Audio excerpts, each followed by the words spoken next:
Bom, gente, pastor Silvio Júnior, para quem não sabe, é meu filho, pai do meu neto, e hoje está voltando aí, né? Depois de um tempo aí, porque eu estava cuidando do bebê. Ele não, a Natália que cuida. Ele também. A gente chega lá, Júnior, como é que tá? Foi tudo bem essa noite? O Bernardo dormiu? Dormiu. Aí você pergunta a Natália, o Bernardo dormiu? Não, eu fiquei a noite toda com ela.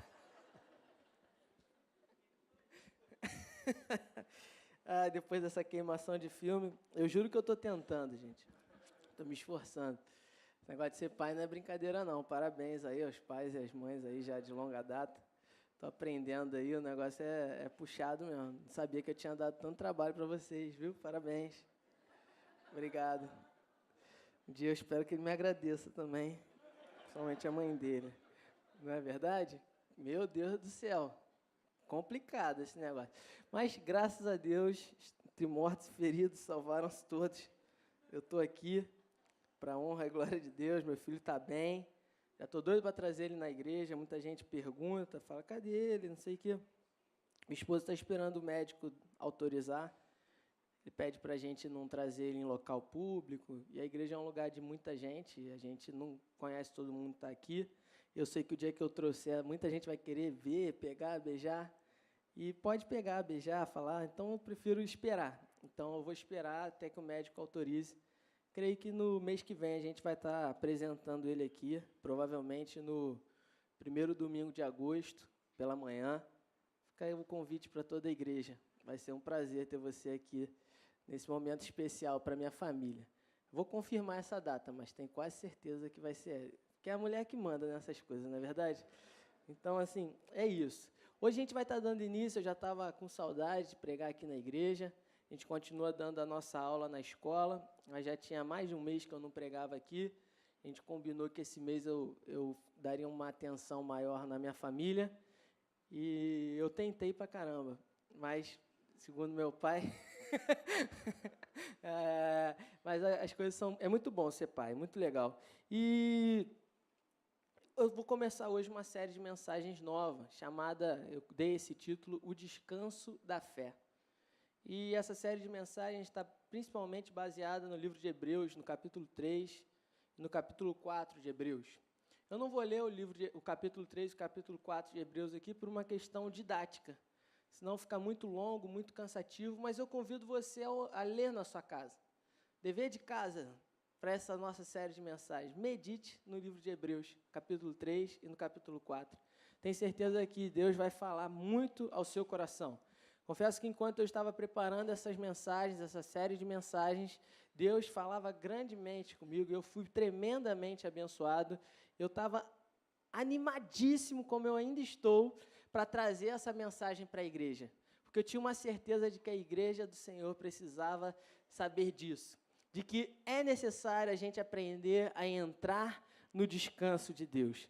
A Bíblia chega a falar em Hebreus 3 ou 4, ele chega a falar que nós devemos, no capítulo 4 de Hebreus, ele fala que nós devemos nos esforçar para entrar no descanso.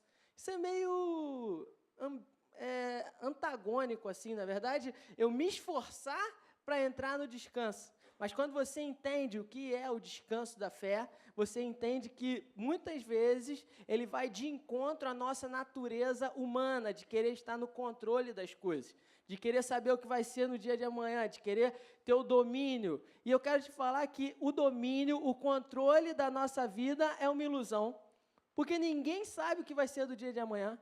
Um dia você acorda para ir para o trabalho, um caminhão te fecha, você bate, capota, e mudou a tua vida. Está aí uma família. Podia ter sido assim, graças a Deus não foi, mas quantas são as histórias que a gente ouve nesse sentido? Então, o controle da nossa vida é uma ilusão. A gente achar que tem o controle, que tem tudo controlado, planejado na nossa vida, isso é uma grande ilusão do ser humano.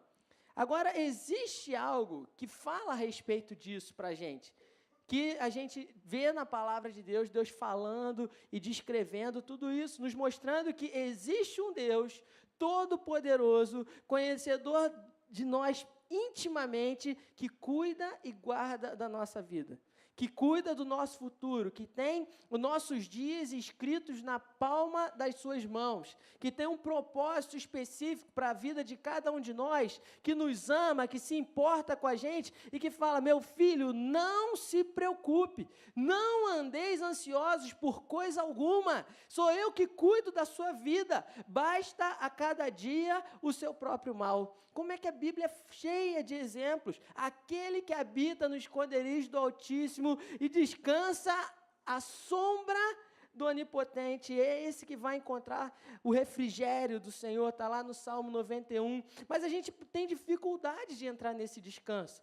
A gente vive um mundo completamente acelerado, cheio de obrigações, cheio de compromissos, cheio de responsabilidades, cheio de informações que nos atacam todos os dias e roubam a nossa paz e nos enchem de ansiedade a respeito do que vai ser do meu futuro, o que vai ser do futuro dos meus filhos, o que vai ser da minha família. Ou então a gente começa a se perguntar: e agora? Como é que foi lá atrás? E como é que eu estou aqui? Então, meu irmão, eu quero te convidar nessa noite a se esforçar para entrar nesse descanso da fé, principalmente para entender o que é o descanso da fé. A Bíblia fala que aqueles que creem, pois nós, os que cremos, é que entramos naquele descanso da fé. É o que a Bíblia está falando no livro de Hebreus, capítulo 4, versículo 3, que aqueles que creem em Deus são aqueles que entram no descanso. Vamos orar? Eu quero começar a partir daqui. Feche seus olhos. Senhor, obrigado por mais essa noite em que o Senhor está aqui conosco, falando aos nossos corações. Senhor, que possamos sair daqui com uma certeza de que o Senhor nos ama e cuida da nossa vida, de que o Senhor se importa com os mínimos detalhes da nossa existência, que o Senhor tem um futuro maravilhoso para cada um de nós, que o Senhor não nos deixa sozinhos e que o Senhor cuida, Senhor, da nossa família, dos nossos passos, das nossas decisões. Fala conosco nessa noite. Que nós possamos, Senhor, entrar nesse teu descanso e viver a plenitude daquilo que o Senhor tem para nós. A vida plena e abundante que o Senhor nos promete na tua palavra. Por isso nós oramos e te agradecemos no santo nome de Jesus. Amém. Antes de eu começar te falando o que é o descanso da fé, que aqueles que creem entram, eu quero te dizer o que não é o descanso da fé. Porque muita gente confunde o descanso da fé e começa a ficar preguiçoso. Preguiça não é o descanso da fé, ok? Ser preguiçoso não é descansar na fé. Ah, como eu queria me aposentar. Quando eu for aposentado, eu estarei no descanso. Não, não quero te dizer, o descanso da fé não tem nada a ver com isso, não tem a ver com aposentadoria, não tem a ver com preguiça, eu ficar em casa, sombra, água fresca, aguinha de coco e alguém me servindo. Oh, que beleza, imagem de descanso boa, praia na frente, na verdade, uma rede. Quem acha isso bom? Muito bom, eu gosto também, mas não é isso que é o descanso da fé. Muitas pessoas dão essa desculpa: estou esperando em Deus. E fica lá, e a vida não anda, e a vida não muda. Ah, mas eu estou esperando. Esperar sem tomar uma atitude não quer dizer nada. Me demonstra que você não crê. Certa vez, Moisés, ele vem com o povo, tira o povo do Egito, ele se vem diante de um mar. E Moisés vai parar para orar: Senhor, e agora, o que eu faço? Deus fala: Moisés, não dá para orar agora não, diga ao povo que marche. A oração, ela precisa vir acompanhada de uma ação. Pedro, sai do barco, Pedro.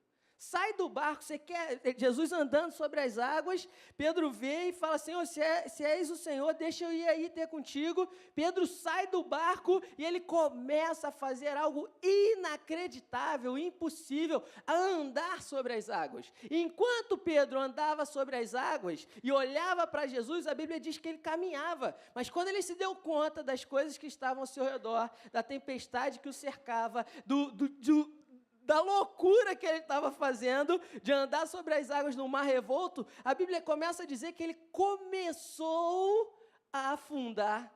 E é interessante a gente pensar nisso, porque quando você é criança, você quer brincar, já viu seu filho, talvez já tenha feito isso, quer andar sobre as águas, ele sai correndo e finge que vai andar na piscina. Ninguém começa a afundar, você afunda, não é verdade? Você vai lá e, bum, afundou. Pedro começou a afundar. E aí Jesus vira para ele, homem de pequena fé, por que você duvidou, Pedro? Jesus, ele nos convida a entrar por um caminho estreito. O caminho de Jesus, a porta que Jesus nos abre é uma porta estreita. É isso que ele fala. Lá, existe um caminho largo que leva à perdição, mas existe um caminho estreito que leva e conduz você para a vida plena e abundante que eu tenho para vocês. E é interessante que esse caminho estreito é um caminho de vida abundante. Não é um caminho de miséria, perseguição, sei lá. É um caminho de que você vai viver a plenitude daquilo que Deus tem para você. É interessante, eu penso no caminho estreito como aquele homem cruzando um penhasco em cima daquelas cordas. Você já viu essas imagens? É um caminho estreito, o cara precisa estar num estágio de paz para ele chegar lá do outro lado. Tem uns que são tão doidos, que eles não amarram nada. Eu acho aquilo um absurdo, mas ele vai lá. Por quê? Mas ele tem um foco, ele tem um objetivo. Se ele desconcentrar, se ele perder o ponto de equilíbrio dele, ele cai, ele desequilibra e cai. E na nossa vida com Deus, esse é o caminho estreito que eu vejo. Quando você tem Jesus como centro, e você vai olhando firmemente para o autor e o consumador da sua fé, você vai andando, mesmo que o caminho seja estreito, curtindo aquela paisagem maravilhosa, vivendo coisas que humanamente são impossíveis, mas que Deus, Ele te leva a desfrutar e a viver essa plenitude daquilo que Ele tem para você. Deus te chama para um caminho estreito, mas não para um caminho restrito, não para um caminho fechado. É uma porta estreita porque é uma porta que exige você mortificar a sua carne, que exige você viver uma vida diferente daquilo que você aprende desde criança. Porque desde criança você aprende que se você não fizer, você não vai receber. Filho, se você tirar boas notas, eu te dou um presente legal. E Deus, quando Ele vem falar e se relacionar conosco, na graça de Deus as coisas não funcionam dessa forma. Na graça de Deus as coisas não funcionam. Se eu fizer, eu recebo. Na graça de Deus, se eu crer, eu recebo. A única chave para eu receber aquilo que Jesus Cristo fez por mim é a minha fé.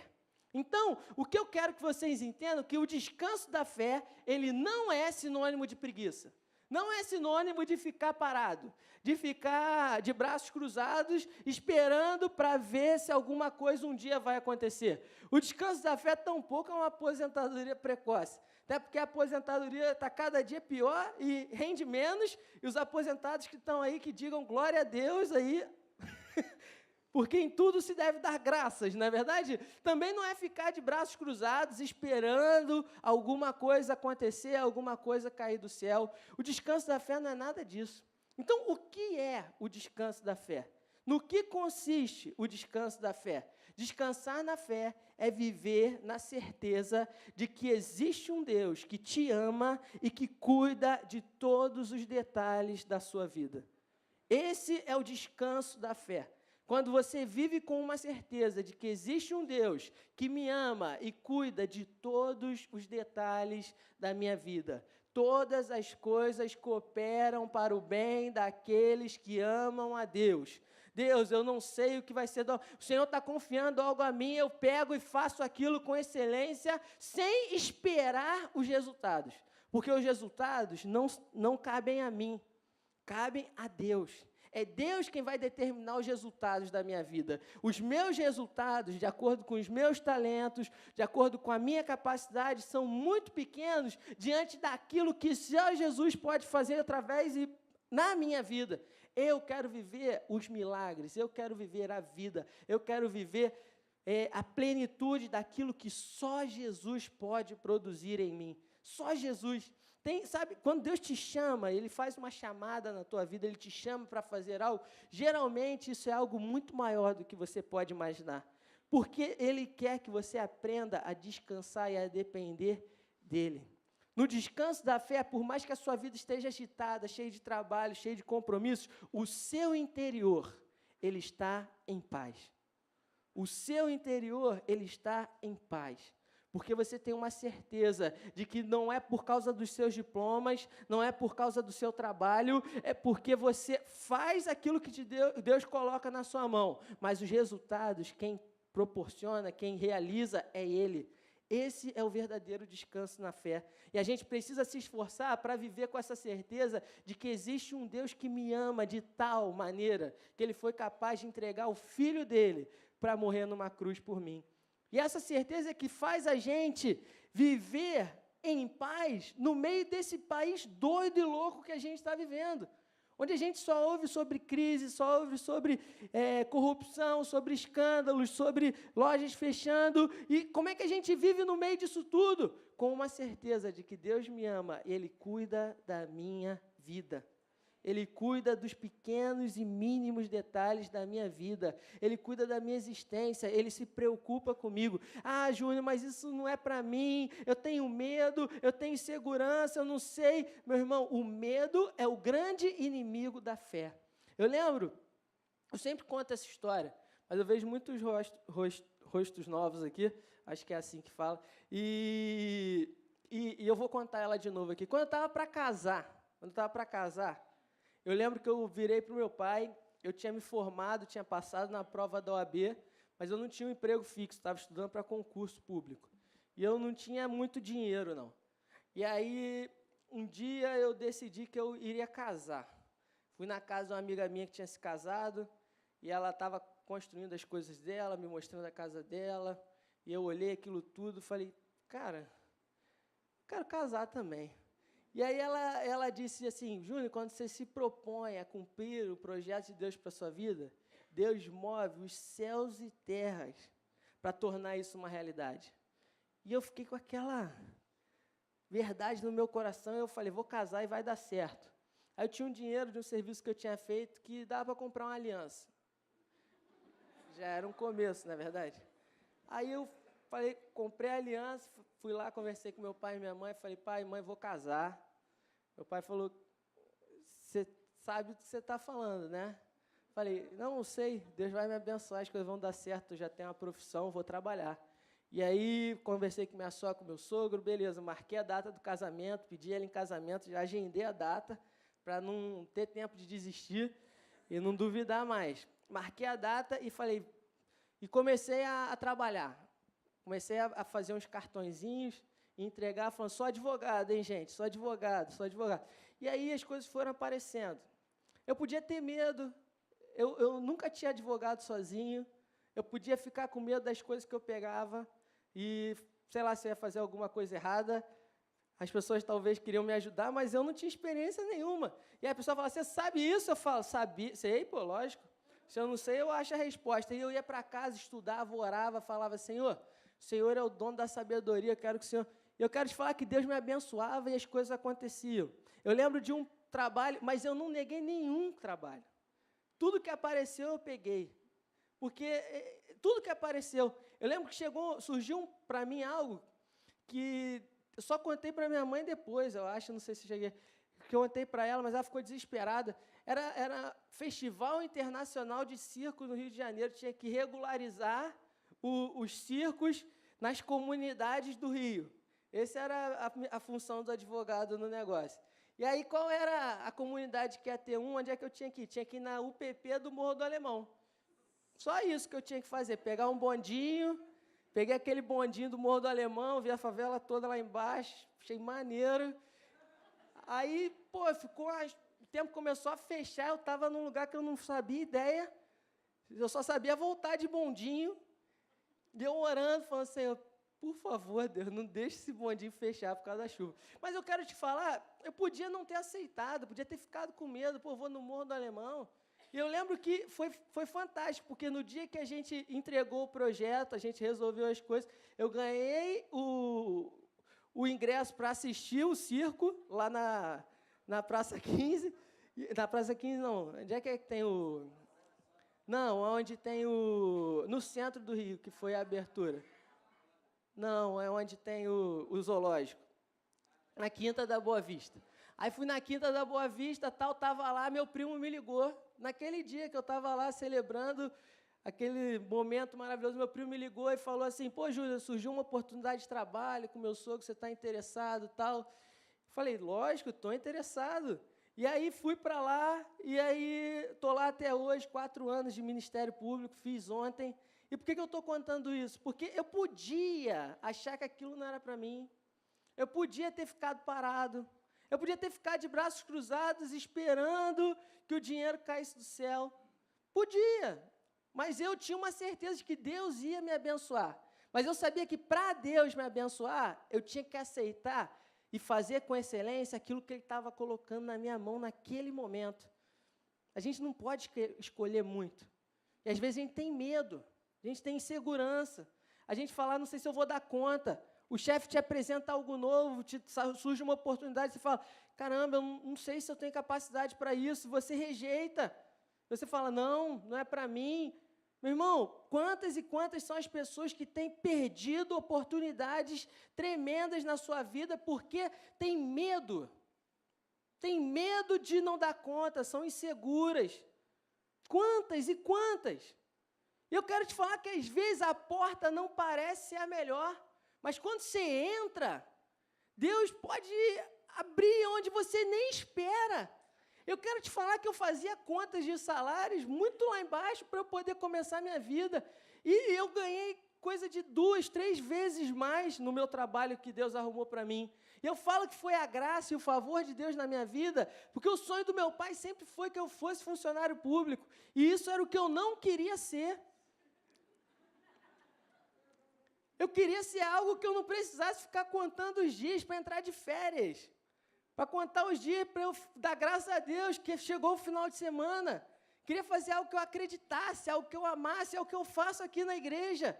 Eu acredito na igreja local como uma das instituições mais importantes na face da terra. Não vejo nenhuma outra instituição capaz de influenciar a vida do meu filho Bernardo e da minha avó com 80 anos de idade, investindo, ensinando valores cristãos. Não imagino outro lugar onde eu queira criar os meus filhos. Diferente daqui, de um lugar onde tem dedicação de tempo, onde tem pessoas dedicando sua vida. É nisso que eu acredito e eu falo com autoridade, porque eu cresci numa igreja local séria. Então, eu acredito nisso aqui. E eu queria fazer isso, e Deus está fazendo as coisas da maneira dEle. Eu precisei entrar lá, mas Deus me mostrou que eu não precisava me esforçar para entrar lá.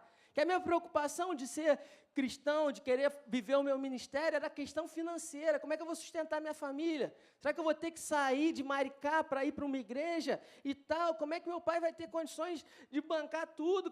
Como é que as pessoas vão receber isso? Ainda olham todo, pô, é filho, a filha também, o genro também, quanta gente. As pessoas não entendem. Não entendem que existe um chamado queimando aqui dentro. Você entende? E aí as coisas foram acontecendo, Deus falou para mim assim, meu filho, se preocupa em fazer as coisas do reino, que da sua vida financeira, cuido eu. E eu estou num momento da minha vida que eu tenho pedido mais a Deus. Eu acho que o que Ele me deu lá atrás foi bom até agora eu acho que está pouco. Porque eu comprei casa, estou pedindo mais, e em breve eu vou testemunhar de algo maior que Deus está fazendo na minha vida. Eu vou ter outros testemunhos para contar, porque Deus é um Deus que cuida dos mínimos detalhes da nossa vida. O que Deus me mostrou com essa situação é o seguinte, meu filho, eu cuido do que você precisa. Se preocupa em fazer aquilo que eu te chamei para fazer, e do resto cuido eu, porque eu te amo, eu tenho uma obra para realizar, e eu não vou te abandonar e te desamparar. Mas é difícil, porque entre o tempo da promessa de Deus e da realização dessa promessa, você passa por várias provas, por vários momentos em que você vai sendo testado, em que Deus ele vai te levando e vai falando, deixa eu ver se eu posso confiar nele. Porque Deus não pode confiar tudo aquilo que Ele tem na sua mão se você não estiver preparado. Porque senão isso pode te arruinar e pode destruir a sua vida. Então Ele precisa formar o seu caráter. Ele precisa formar o seu coração. Ele precisa que você seja cada dia mais parecido com Ele. E aí quando Ele começa, Ele fala, passou nessa prova. Glória a Deus. Passou nessa. E Ele vai confiando, e Ele faz a obra. Isso não é só para o Júnior, para o pastor Silvio, para o pastor Júnior, para o pastor Antônio Marcos, seja lá para o pastor que você acha que é. Isso é para a vida de todo mundo que crê. Porque aquele que crê, nós os que cremos, é que entramos nesse descanso. Somos nós que cremos. Quem crê aí? Amém, eu creio. E a Bíblia fala de uma história. Travou aí, Ivan. A Bíblia fala da história de um pai amoroso, que ele amava os seus filhos. E lá em Lucas, no capítulo 15, a Bíblia conta a história desse pai, que todos os dias ele ia para a varanda da sua casa e ficava olhando, esperando que o filho dele retornasse. E ele ficava na expectativa, pensando, hoje vai ser o dia que meu filho volta. Hoje vai ser o dia que meu filho retorna para casa. Hoje vai ser o dia. E ele ficava imaginando, o que eu vou falar para o meu filho? E eu imagino que aquele pai, todos os dias, ele devia ter na cabeça dele o que ele iria fazer para receber aquele filho de volta, quais atitudes que ele ia tomar, como é que ele ia receber aquele filho. E um dia, ele fazendo aquilo que era rotineiro na vida dele, ele olha para o campo e ele, ao fundo, ele vê uma silhueta assim, e ele começa a falar, é o meu filho.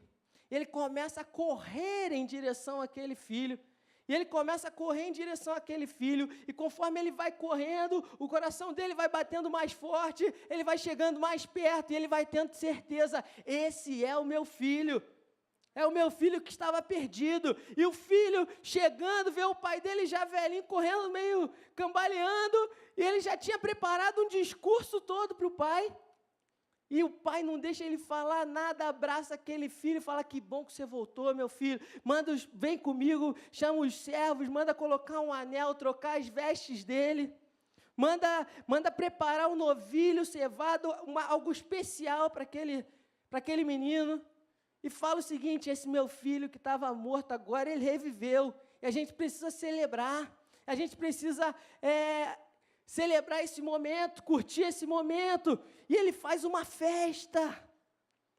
Essa história, os teólogos decidiram chamar de a história do filho pródigo, de um menino que no início da história, ele vira para o pai, desonra o pai, e fala o seguinte, meu pai, eu não importo que você está vivo, o que você tem, eu quero o seguinte, eu quero minha parte da herança, eu quero curtir a vida, eu quero aproveitar o que esse mundo pode me oferecer, adianta aí, meu lado, me dá a parte da minha herança e deixa eu ir embora. E ele foi, ele gastou aquilo tudo lá fora. E ele, um dia, quando ele gastou tudo que ele tinha, os amigos tinham ido embora, ele não tinha mais nada, ele caindo em si, a Bíblia fala. Ele diz, eu vou voltar para a casa do meu pai. Porque lá, pelo menos, os servos dele têm mais do que aquilo que eu tenho aqui. Eu vou voltar para a casa dele. E isso é muito interessante. Eu quero ler essa história com você, para a gente não perder nenhum detalhe dessa história. Está lá em Lucas, no capítulo 15, do versículo 11...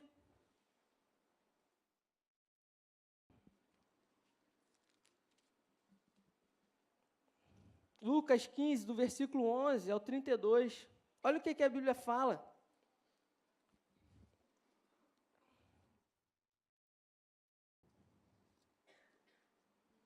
Lucas 15.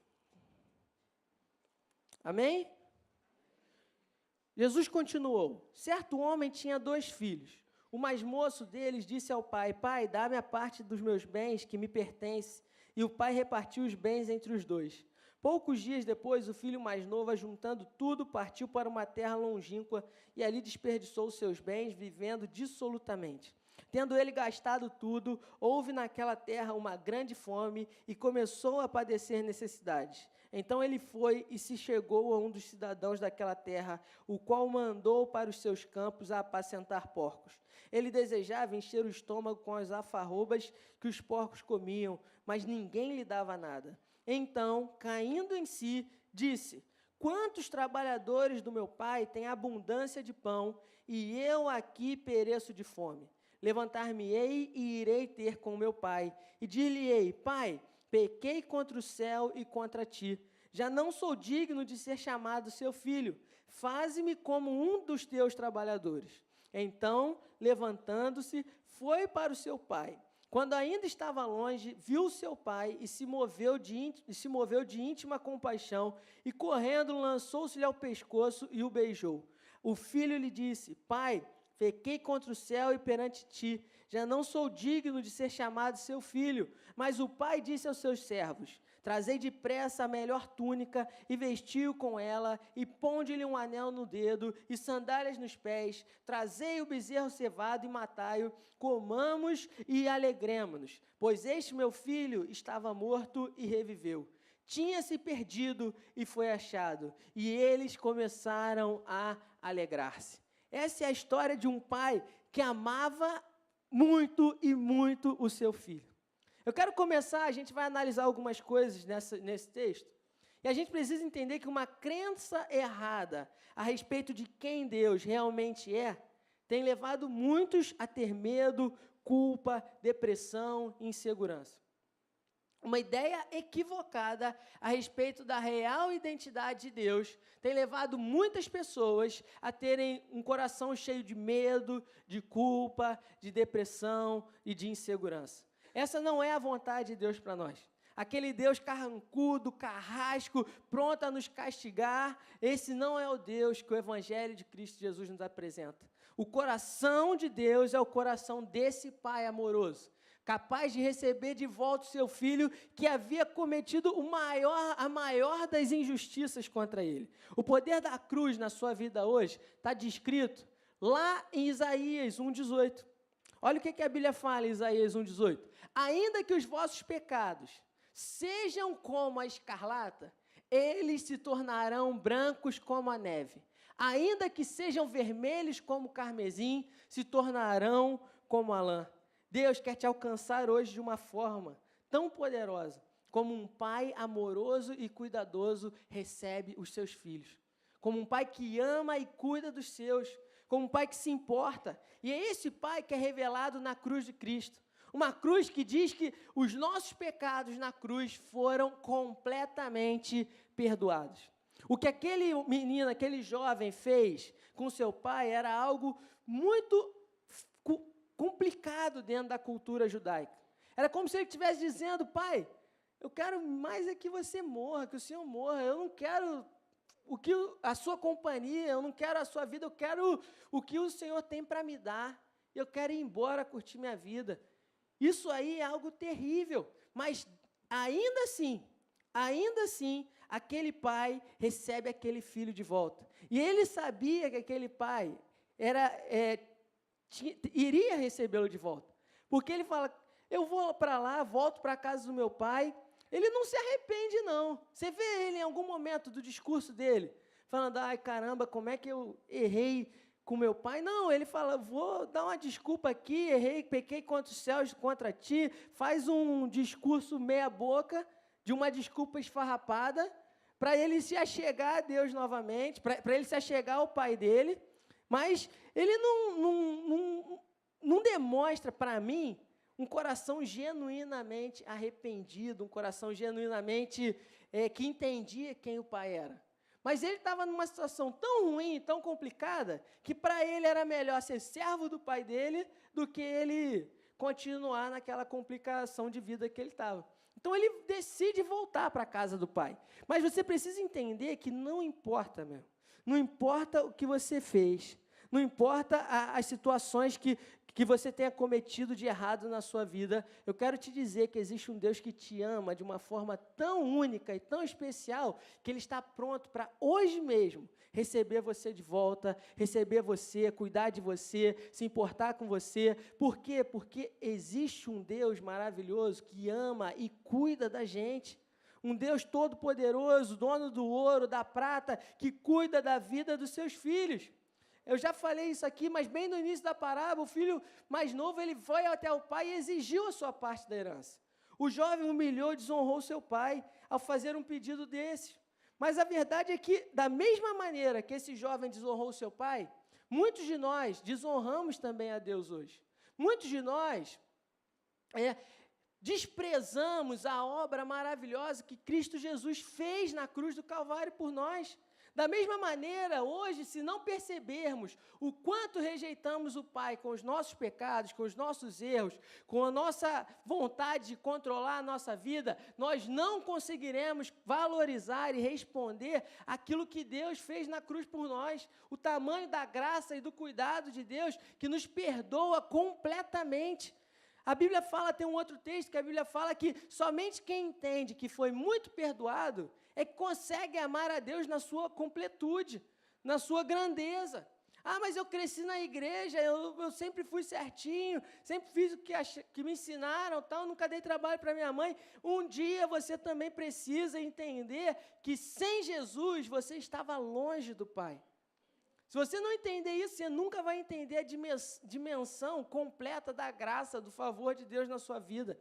Existe um Deus que te ama e que foi capaz de morrer na cruz do Calvário por você, que foi capaz de se entregar até as últimas consequências para que não existisse mais nada que te separasse do Pai, mais nada que te afastasse do Pai. Não importa o que você tenha feito lá atrás. Hoje, Deus, o mesmo Pai, Jesus Cristo, nosso Deus, Ele quer te receber de volta. E tem um outro filho nessa história também. A gente fala muito do filho pródigo, que pegou tudo e saiu. Mas a Bíblia fala também do filho mais velho, que quando ele começa a ver aquela festa por causa do seu irmão, que tinha desonrado o seu pai, que tinha saído da casa, que tinha feito tudo errado, em vez dele se alegrar, porque o seu irmão estava salvo, porque o seu irmão estava de volta, esse irmão mais velho, ele vai tirar satisfação com o pai dele. E ele fala, pai, o que é isso que está acontecendo aqui? Esse meu irmão aí, ele não quis saber do Senhor, não quis saber da gente. Ele foi embora, ele largou tudo aí, eu fiquei aqui trabalhando, fazendo o trabalho dele, fazendo tudo, porque eu tinha que fazer essas coisas, porque era minha obrigação, e o Senhor nunca matou nada para mim, não matou nem um carneirinho. Aí ele volta agora, e você faz essa festa toda, e resolve tudo, e tem um ensinamento aqui para a gente também, que muitas pessoas vivem na igreja com base num legalismo, com base num relacionamento com Deus de eu faço, Deus me abençoa. Eu faço, por isso, eu vou para a igreja e porque eu faço a obra, Deus, Ele tem que me abençoar.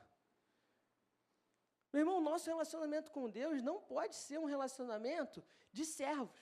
Nós somos servos de Deus por opção. Mas o nosso relacionamento com Deus é de filhos. É de filho amado, é de alguém que tem liberdade para adentrar na presença de Deus e conversar com Ele, e ter um relacionamento com Ele. Esse é o projeto de Deus, a vontade de Deus para a gente. E a Bíblia conta a história desse filho, que apesar de estar pertinho do pai dele, era distante do pai. Estava longe, não conhecia o pai, não conhecia o amor do pai.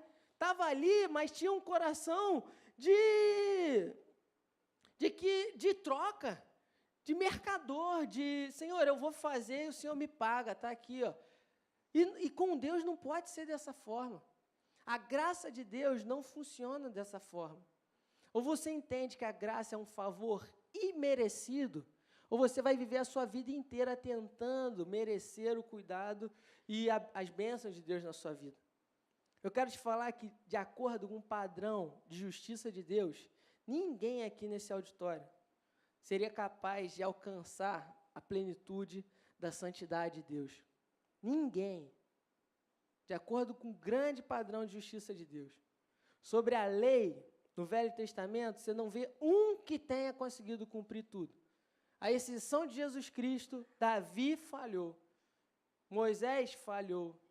Abraão até falhou também. Todos falharam. E olha que fantástico, que quando Jesus vem, Ele firma uma nova aliança com o seu povo, onde até aqueles mais miseráveis aos olhos dos homens são capazes de se tornarem santos, justos, lavados, redimidos pelo sangue do Cordeiro, restaurados. Essa é a graça de Deus. A gente não entende aqui, ó, a gente recebe. A gente recebe a obra maravilhosa que Jesus Cristo realizou na cruz do Calvário por nós. Lá em Romanos 5 fala disso. Romanos 5,17, a Bíblia fala o seguinte. Romanos 5,17.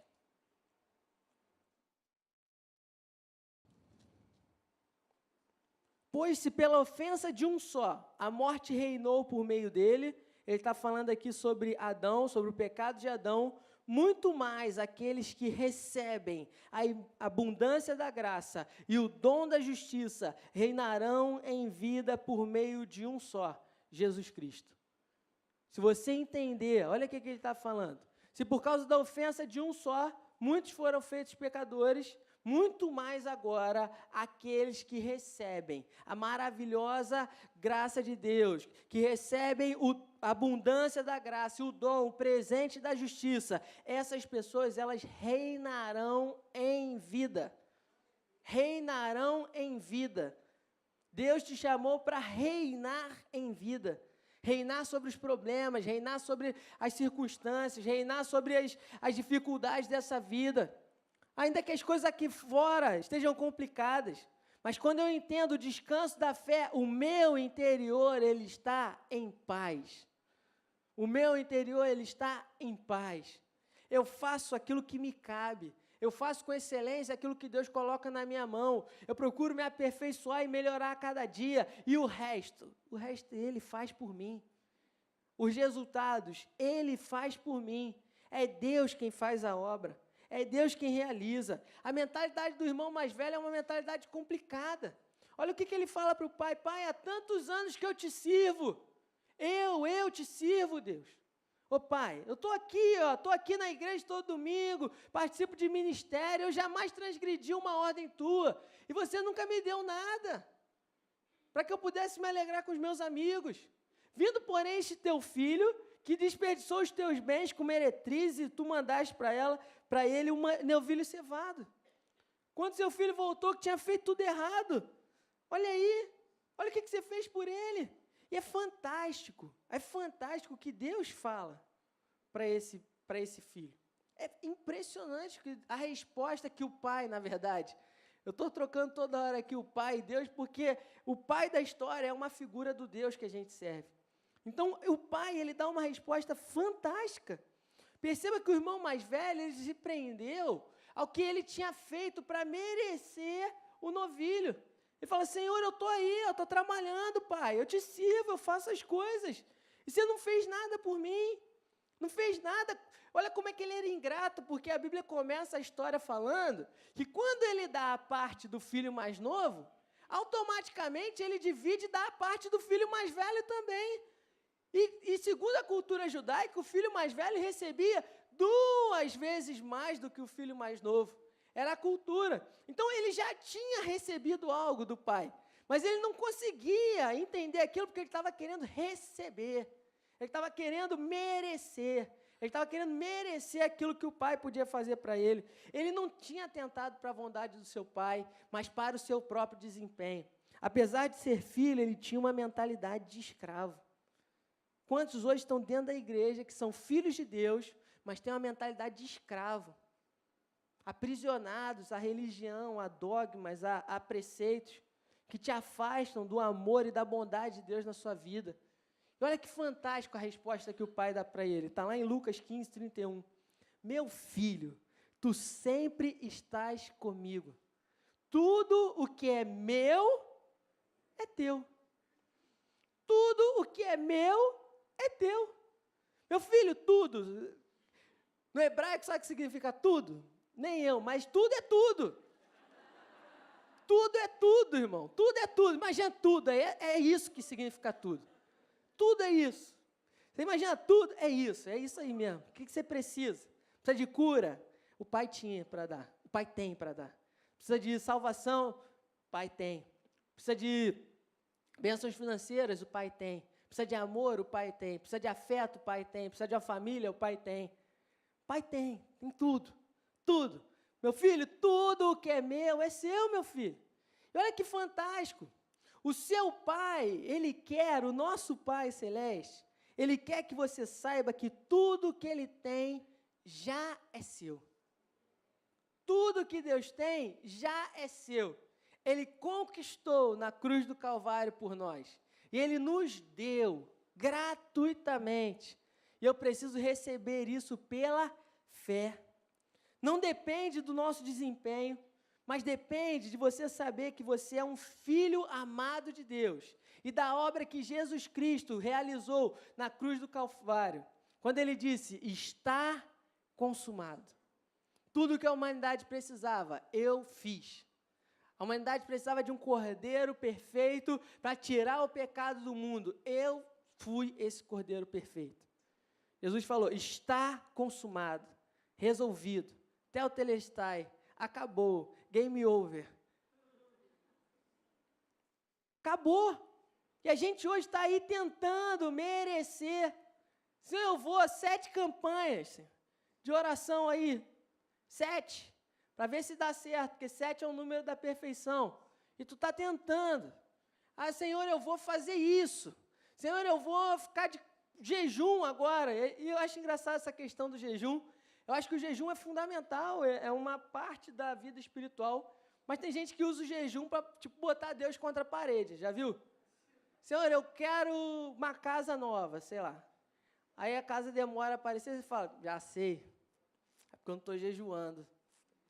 Aí fala, Senhor, vou fazer jejum por causa dessa casa aí.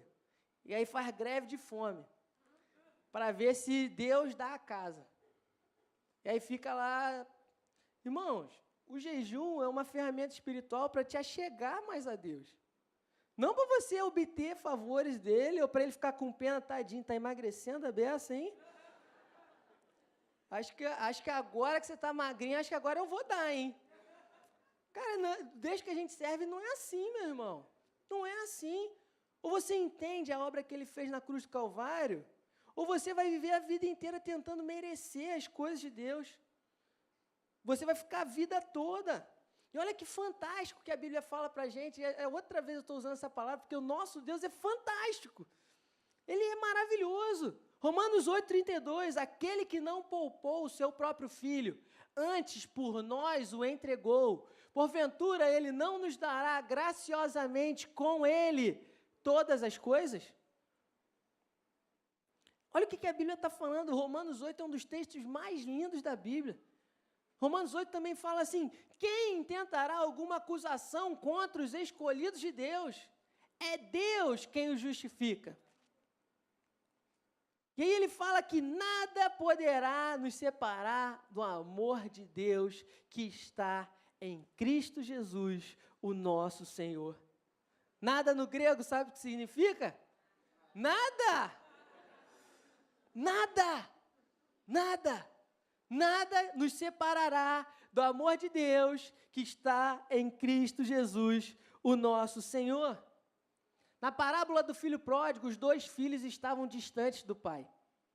Até mesmo o filho mais velho, que estava tecnicamente com ele na casa.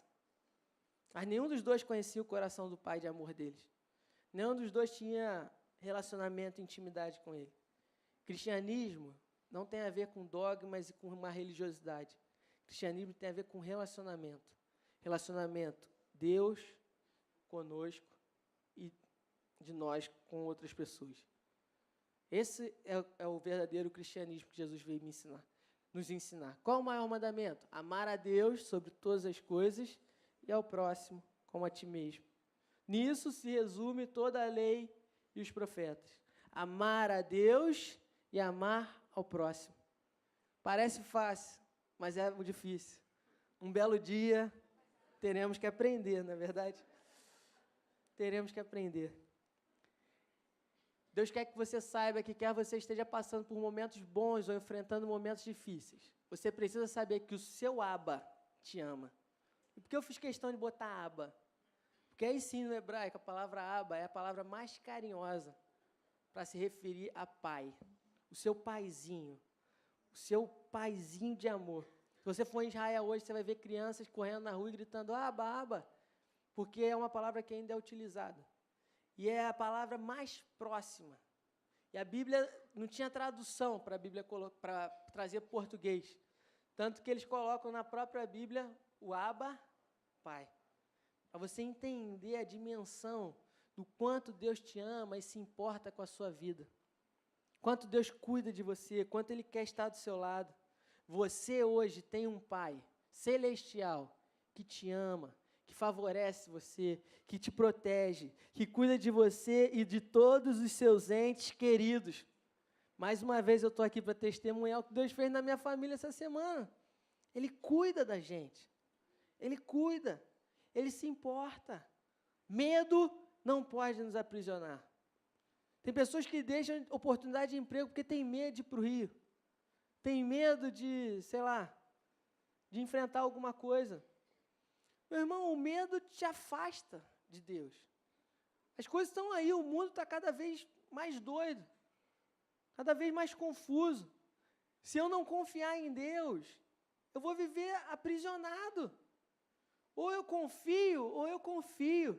Eu preciso acordar de manhã com uma certeza de que existe um Deus que me ama e cuida da minha vida, de que me favorece, de que abre portas onde eu não posso abrir, de que fecha as portas que precisam ser fechadas, de que fala comigo. Um Deus que cuida das pequenas coisas, um Deus pessoal. Não é fantástico a gente servir a um Deus todo-poderoso que fala com a gente? Quando Ele ensina a gente a orar, Jesus fala, vai no teu quarto, fecha a tua porta e fala com teu Pai que está nos céus, porque Ele te ouve. Ele te ouve. Existe um poder na oração, gente. Existe poder, nós precisamos usar essas armas, ferramentas que Deus nos deu, para que a gente possa ter um relacionamento vivo e pessoal com Ele. Preocupar-se é confiar em sua própria capacidade. Preocupar-se é confiar na sua própria capacidade e não descansar na fé do poder e da bondade de Deus. Ansiedade é excesso de futuro, gente. Depressão é excesso de passado na sua vida. Você começa a ficar deprimido, pode ver que pensamentos lá, de coisas lá de trás, de falta de, por causa disso, isso, como é que isso vai te dominando, isso vai...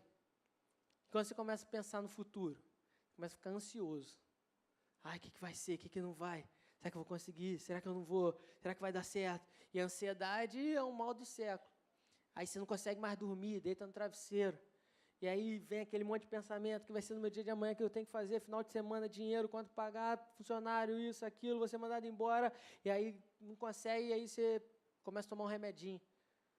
Só para dar uma descarregada. Aí você toma um remedinho, porque, tá ansioso, preciso de alguma coisa, não consigo mais, aí toma um remédio. Aí daqui a pouco, só um comprimido não resolve mais. Aí você fala, caramba, toma 2. Toma 2. Você está dependente do negócio. Você fica preocupado, ansioso. E aí toma remédio. E aí toma, aí... Como é que é? Mas como é que é o nome daquele remédio? Rivotril. O fabricante do Rivotril deve estar... Sociedade confusa que a gente está vivendo, o cara faturando.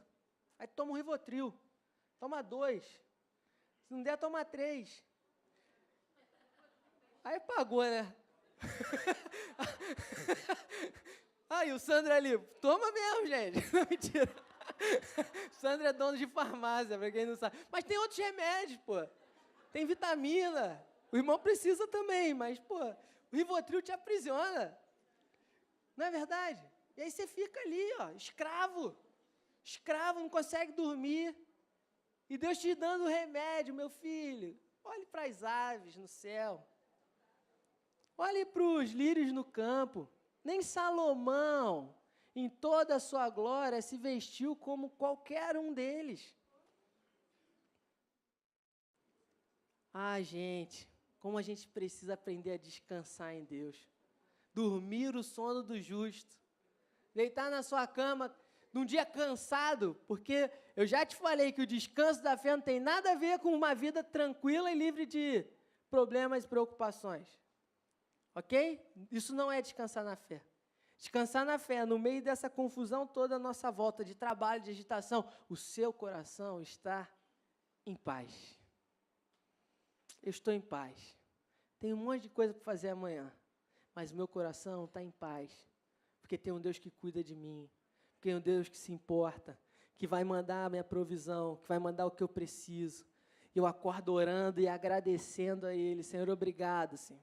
Obrigado porque o Senhor cuida de mim, obrigado porque o Senhor não me abandona, obrigado porque o Senhor tem aquilo que eu preciso. Tudo o que o pai falou para o filho mais velho, tudo o que é meu é seu. É isso que Deus está te falando hoje aqui. O Deus Todo-Poderoso, dono do ouro, da prata, dono de tudo, Ele está te dizendo nessa noite, tudo o que é meu é seu. Você precisa receber essa mensagem.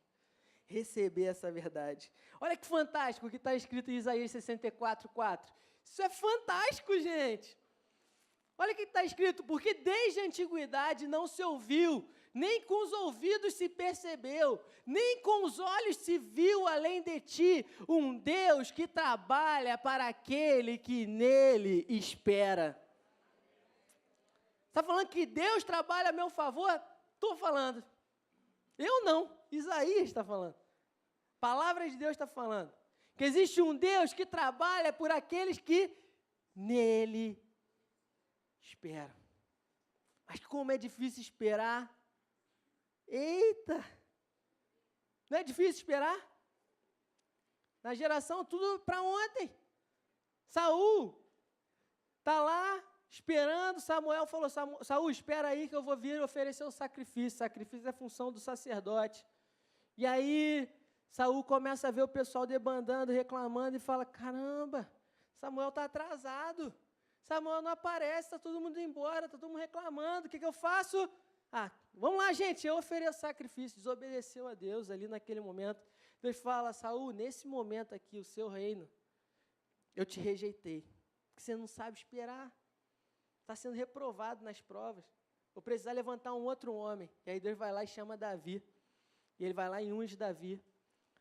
Olha uma outra história. Quer ver uma história? Está vendo esse monte de homem-bomba aí, explodindo tudo aí? Tem origem. Sabe aonde? Em Abraão e Sara, que não souberam esperar.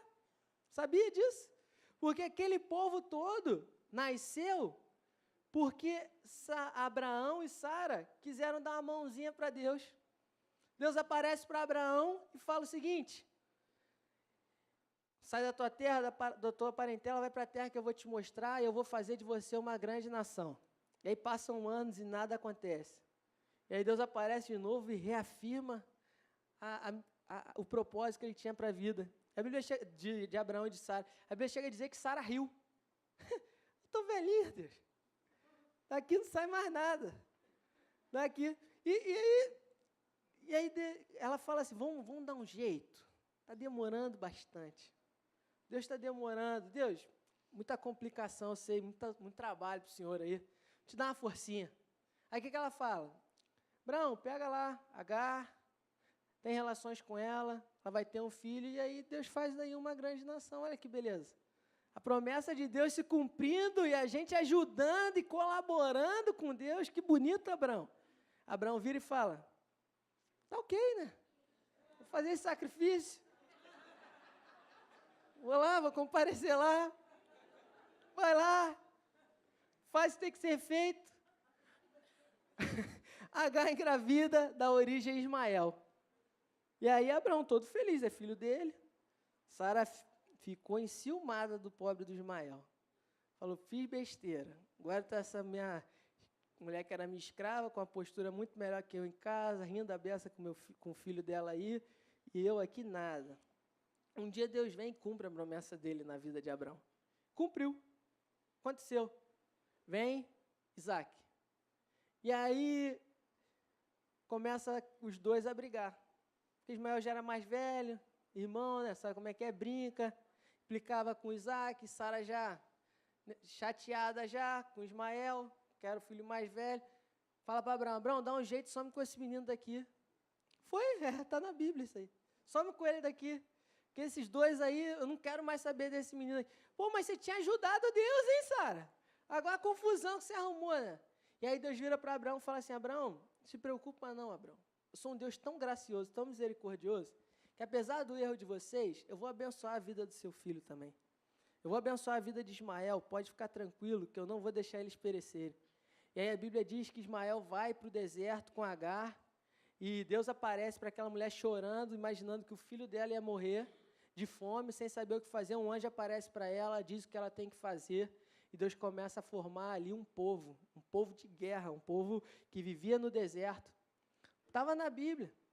E entre esses dois irmãos existe uma inimizade que perdura até os dias de hoje, de duas histórias que começaram lá atrás. Você tem ali o povo árabe, né, o povo da onde sai a religião muçulmana, e você tem o povo de Israel, lutando pela mesma terra. Uma terra que é no meio de um deserto, que não for o valor religioso para eles, não tem nada naquele lugar lá. Mas por causa de vários acontecimentos históricos, hoje tem uma mesquita construída exatamente no lugar onde era o templo do povo lá no Velho Testamento.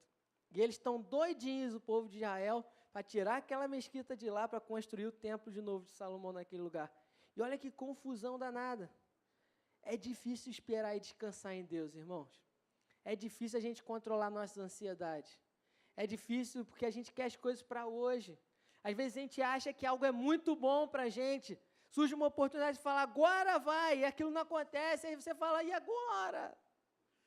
E aí Deus vai e Ele vai te mostrando depois, meu filho, calma, eu estou no controle de tudo, eu cuido da sua vida, eu tenho o melhor para você, descansa, relaxa, deixa Deus trabalhar, meu irmão. Nunca se viu, desde a antiguidade não se ouviu de um Deus que trabalha em favor daqueles que nele esperam. Tem um Deus trabalhando pela minha vida. Tem um Deus trabalhando pela sua vida. Tem um Deus que cuida da gente. Tem um Deus que se importa com a gente. O descanso da fé é fazer o melhor com aquilo que Deus está confiando na sua mão hoje. Os resultados, deixa Ele fazer. Deixa Ele produzir. Existem resultados que só Deus pode fazer na sua vida. Era assim na vida de José, foi assim na vida de Jacó. É fantástico a palavra de Deus. É fantástico. Você precisa entender e viver isso. Encontre descanso no amor do Pai pela sua vida. Quando você acordar amanhã, acorde com uma certeza de que existe um Deus que te ama e que cuida de você. Amém? Pode se colocar de pé. Falei demais.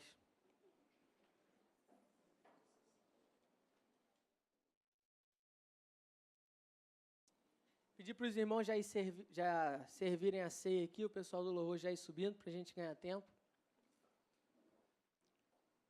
Você pode dar a mão, fechar o círculo aí? O círculo não dá para fazer círculo aqui, mas fechar os corredores. Você pode fechar esses corredores aí? Você conhece a pessoa que está do seu lado? Se você não conhece, pergunta o nome dela. Fala assim, meu irmão, eu vou orar por você. Ah, Júnior, mas eu não sei orar. Não se preocupe com palavras bonitas não. Seja sincero apenas.